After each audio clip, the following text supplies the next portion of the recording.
move out day for our new baby chicks. Hello, little girls. They've been just growing up a little bit in our pantry. We're just pulling out. This is lavender Orpington. Go on in.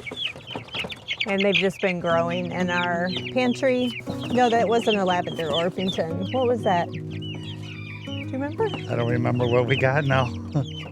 Is there a sapphire or something? This is the sapphire sky, the one with the little white dot on his head. This is the lavender Orpington. What are those other ones? Jesus, leaving my brain right now.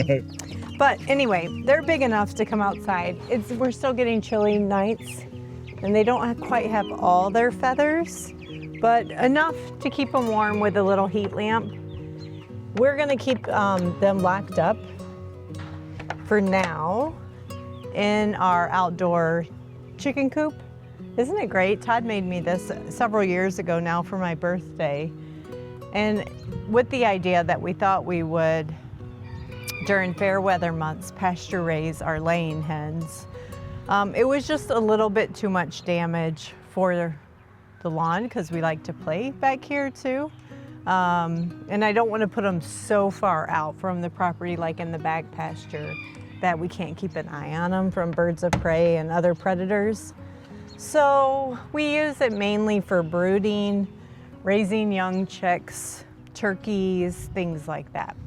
So in a few days, we'll eventually start letting them out once they know that this is home, and then they'll go back in their coop. And it has a built-in nesting box, but we'll just put the food and water in here, and then that's where I can easily access food and water and stuff like that. But happy to see them out. Our coop's growing really, really big, so both of our kids are kind of interested. Two sets of our kids, I should say, are interested in raising chicks, and they don't necessarily want to do it right now, but I wish that they did because I could surely share some chickens with them. But we like to keep a cycle going so that we always have fresh eggs over the winter without using supplemental light. And one way that you can successfully do that is just growing out new chicks every year. Go in. There we go. All right, but it's a beautiful day. Not a cloud in the sky.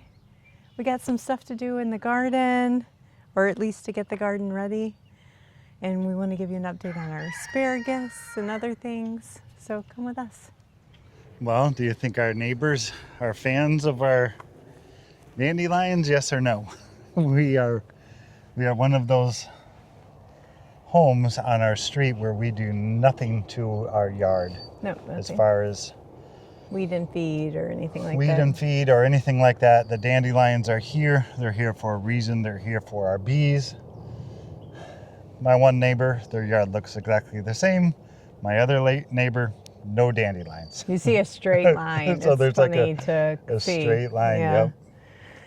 Yep. But it's beautiful. And you walk back here, you can just hear bees everywhere right now. Speaking of which, it is, what is it, like April towards the end of April. 28th? And we had our very first, probably one of our earliest swarms of the season. Earlier this week, Rachel had come out to go to the garden to do something. And you're like, Todd, your bees are swarming. And at that moment, I saw the cloud coming out of the hive. I mean, it's so thunderously loud when it happens. You can hear it from quite a ways away. So I was not even to the garden shed yet, and I heard them. And by the time I got him back around, they had moved up to the front yard. And they've never gone up there when they've swarmed. They've usually swarmed somewhere back or parallel to the hive setup. So it was kind of watch and wait. Are they going to leave us? And they were going all over. And so the bee yard is a bit of a mess this year. I just never really cleaned up our mess from last fall when we did our harvest. This is the hive over here that swarmed. There's still a whole lot of bees in there.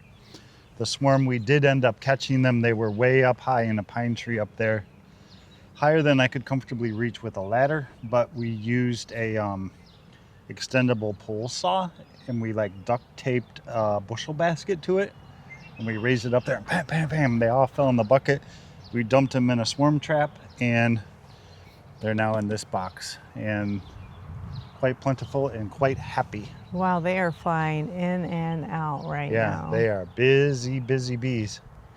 All these other hives that have been abandoned, so like this one died out.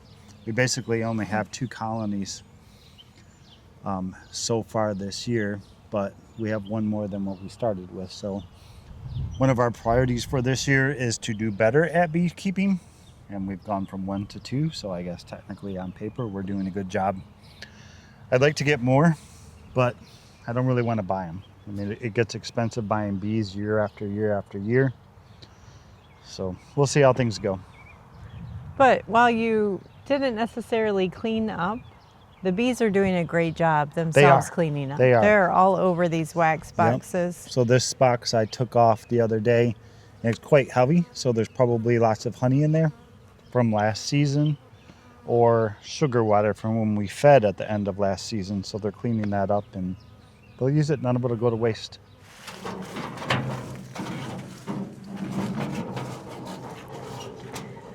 Ooh, most of the onions stayed up. Well, I'm bringing the wheelbarrow in here finally to clean up my mess from weeding. I got probably a third of this front bed weeded the other day. I found more of that weed in there, just tons of dandelions, lots of creeping Charlie. So, really getting ready to start. I got the onions planted. I had to do that with my grandson, so I didn't do a video on that, but I'll show them to you. And today we're actually going to pick up what I'm using for mulch in my garden this year. And well, we're going to take you with us and show you that and give you some advice on kind of how we go about it and kind of some hard lessons learned that we've learned along the way when you're buying in compost and mulch and things like that. So if you're new to gardening, maybe stay tuned for that, because I think there's some valuable information to be shared. So much creeping Charlie. We saw it all in the back pasture, and the bees prefer that over the dandelions. All right, but we've tried yet another attempt at managing the weeds. Well, Todd did. Let me show you what he did. So the first thing that we tried was kind of like a poor man's attempt at solarization. We had an old used piece of plexiglass that we popped on this huge patch of creeping Charlie. And you can see, let me lift it up. You can see some bits that are starting to burn, but this would take forever if it even worked. So we're gonna call this that plexiglass solution didn't work. But over here, it is crispy fried. Now let's pull at some weeds and see what the roots look like. And look, there is a little bit of life yet still under here. They're pretty firmly rooted. But the tops, if you do this enough times, eventually the roots are gonna die off because they're not getting any nourishment from photosynthesis. So that worked really well. He flame weeded it, if I didn't say. And it was just as thick, as you can see behind me, just huge carpets of creeping Charlie. So we're gonna do that, and I'm gonna mulch directly over it and try to keep that sunlight away from it, because this would just be a nightmare to hand pull all of this.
Every year, I tell you guys, it is a battle to keep my onions planted. And you wouldn't think it would be that hard. But one year, we set up a game trail camera to catch the culprit who kept unplanting, popping out my onions. It was the stupid robins. I think that they pull them out and think it's a perfect wormhole. And we'll see what comes up if I pull this plant out. And they just wreak havoc every year. And so probably 3 or 4 times I'm out here replanting them until they move on and give up and find some other food source. But I was just telling Todd, we could grab one of my little greenhouse tent things and put it over it. I think we might do that this year because I don't need those for like brassicas this year because I'm not growing that. So it's a perfect opportunity to use it for something like this. Oy. I would say 50% are unplanted. But these are Patterson onions from Dixondale. I plant mine about 4 inches apart, and I feed heavy nitrogen every 2 weeks until the bulb forms, and then I feed bone meal. And I get really nice sized onions. And I still have Pattersons from last year in the basement that are storing fantastic. And it's almost May. So pretty great. So I flame weeded the 5 beds without onions. Perfect. And started that row. And like with the flame weeding thing, like when you do it like on day 1, it's not gonna look all that great. But it really takes like 2 or 3 days after the fact for the plants, for like the green foliage portion of the plants to really die off. So right now it just looks a little bit brown, but it kills the cells. In a couple of days, yeah. And basically what it does is kind of like running your steam juicer in a way, where but 80-90% of a plant is water. And when you hit it with flame, it basically turns to steam.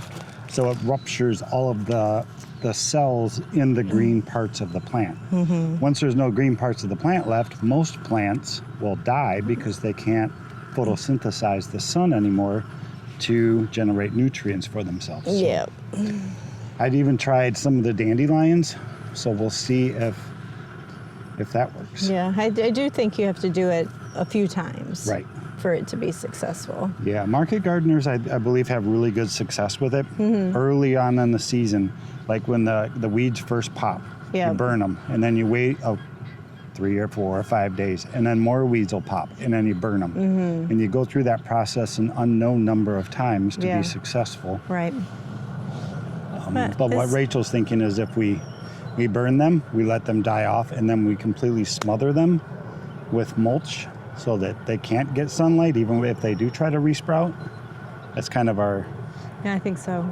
Our desire. That's our desire. That's our desired outcome. It's our hopeful hypothesis. Thank you for doing that. You're welcome. As always, one of my goals is to make you have a happy, successful garden. Yeah, the last couple of years hasn't worked. Yep. But we're gonna really try this year.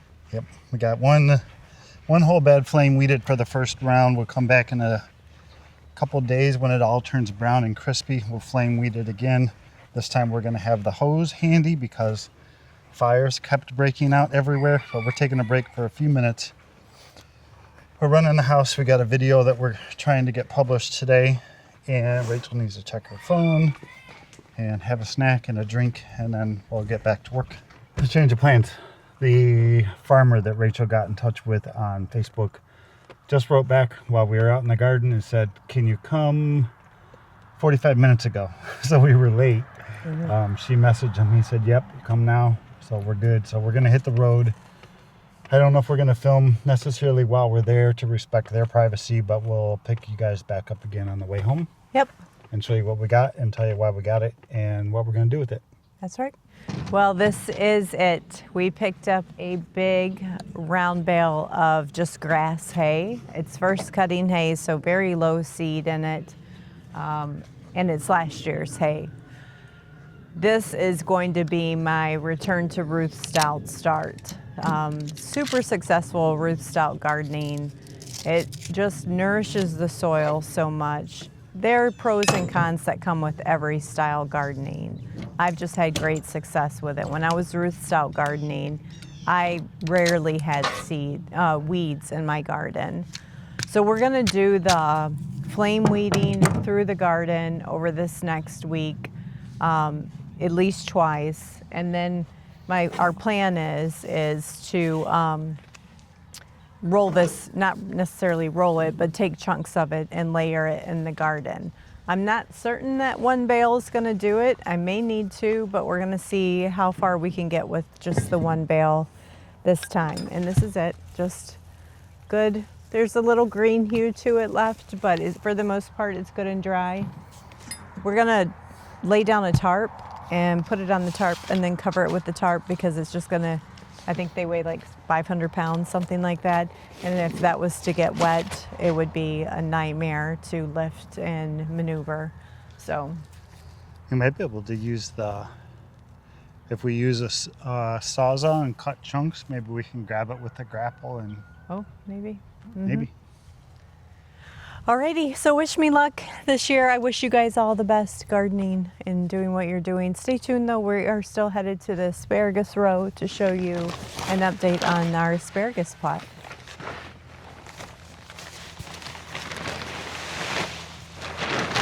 Oh yeah, that's a nice big piece.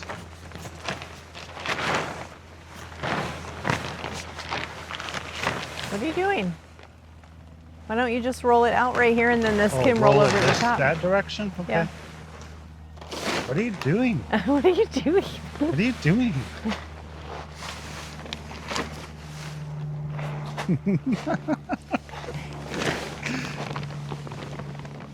And then it will We just do roll that over. every single time we mess with a tarp. You say that same word. What are you doing? I do. I'll be like, can you help me fold up this tarp? Yep. halfway through. What are you doing? Yeah, because you don't fold the same direction I do. It smells like the fair. It smells like the fair? Yeah, very much so. And don't let it crush you or the garden fence. I won't. Oh, it's not that bad. Oh, good. I didn't think you were going to push it. Watch out. Woo! Okay. Oh, yeah, that's nice. How fun. How fun. The grandkids can play on it. Yeah. Yeah, that's nice. It makes me just want to have them for decoration. To just look like a real farmer. Whee! Oh, the kids could just hay bale roll. So fun. Alrighty.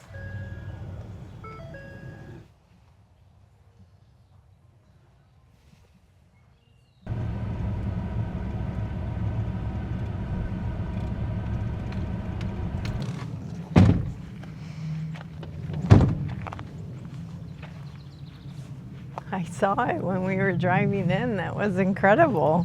I told you they're gotten big. Oh my gosh, you're not kidding. One peach blossom on the new peach tree. Yeah, like it's so bizarre how some of them will be like so thick and edible like size, and then others are like, you can barely see them, like wisp of an asparagus. But just tall, some of them are. That purple's great. So it looks like we have a gap maybe here.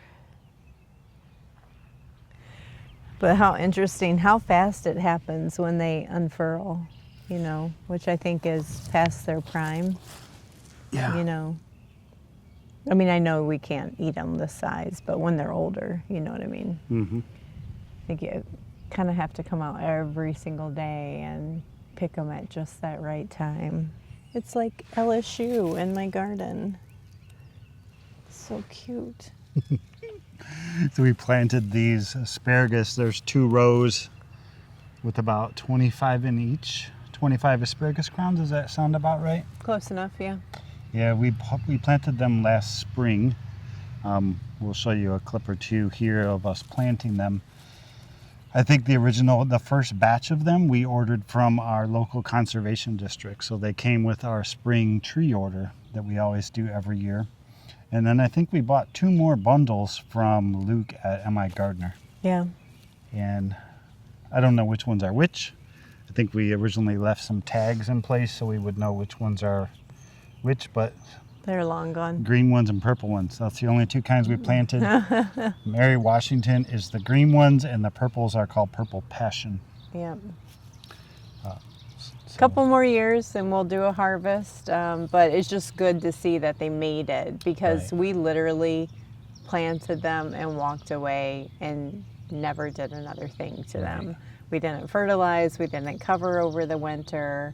So I've often touted that we are lazy. I am a lazy gardener. If it's not going to survive with needing me to baby it, it's not going to survive. So we need things that are hardy, that can just naturally grow and perform well. And these are doing it. Yep. All I right. think it's going to be awesome. Thanks for coming with us today. Yep. Thank you, guys. You got a couple days coming up of watching grandbabies, and Yeah. then probably a bunch more garden work. I don't think we have another out-of-town trip to the cabins on the schedule yet, so lots of stuff going on around here that we need to get done. Yep. More garden prep. We'll check a couple days. You can bring them back out and show them the results of the initial weed burning. Yes, yes. I looked at it when we drove by it, and it looks miserable. Miserable. It looks miserable is the best word I can think to describe it. All right. The plants themselves are miserable. Yeah, sounds good. So we'll see you guys on the next video. Bye, guys.